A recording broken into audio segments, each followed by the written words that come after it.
After World War II, from 1941 to 1948, in a span of 8 years, 259 terrorist attacks were conducted by Jewish terrorists, by many organizations, Ignun, Stern Gang, Haganah, and we know of the famous bombing of King David Hotel, which took place on the 22nd of July 1946.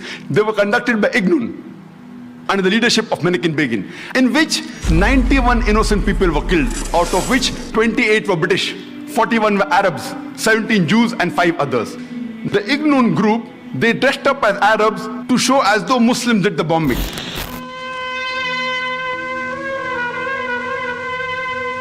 The King David Hotel itself. It was in the wing on the right of the picture that the terrorists placed their explosive. And the person responsible was Naik. And it was the biggest terrorist attack against the history of British Mandate, in which 91 people were killed.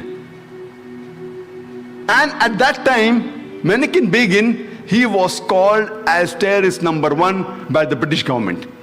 Later on, after a few years, he becomes the Prime Minister of Israel. And later on, after a few years, he gets the Nobel Prize for Peace. Imagine, a person who has killed hundreds and thousands of innocent human beings becomes the Prime Minister of Israel and later on gets the Nobel Prize for Peace. And most of the groups that were fighting, like Stern Gang, Ignun, Haganah, all of these Jewish groups and the leaders like Yitzhak Rabin, Naik, Ariel Sharon, later on became prime ministers and high-holding ranks in the state of Israel. And all of them, they were fighting for a Jewish state.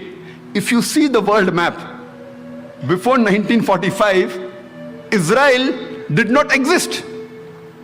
Israel didn't exist. These Jewish groups, they were called as terrorists by the Britishers. They fought for a Jewish state. Later on, with power, they grabbed the land and they kicked the Palestinians out. And now these same people are calling the same Palestinians who are fighting for a more just cause, for getting the land back. And they are labeled today as terrorists by the Israelis. Imagine, Hitler incinerated 6 million Jews. He kicks the Jewish community out. Why should they come to Palestine? The Palestinians, they welcome the cousins with open hands. If they should take a land, they should go back to Germany. They should go back to Europe.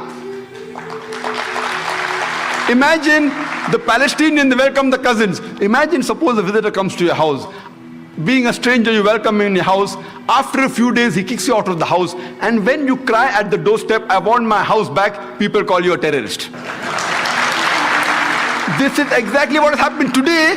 The Palestinians, they are called as terrorists for what? They only want their land back.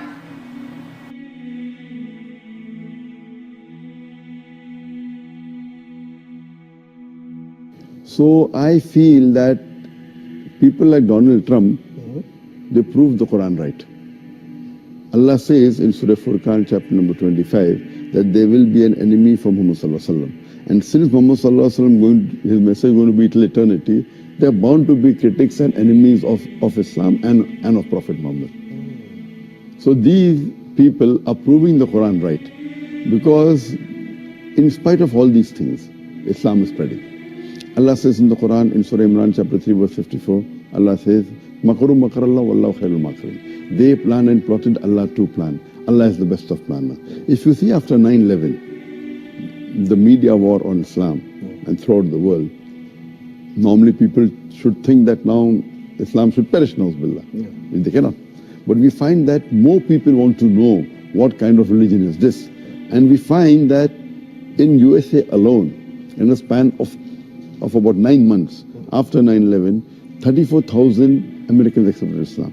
In Europe alone, in a span of 10 months after 9/11, more than 20,000 Europeans accepted Islam.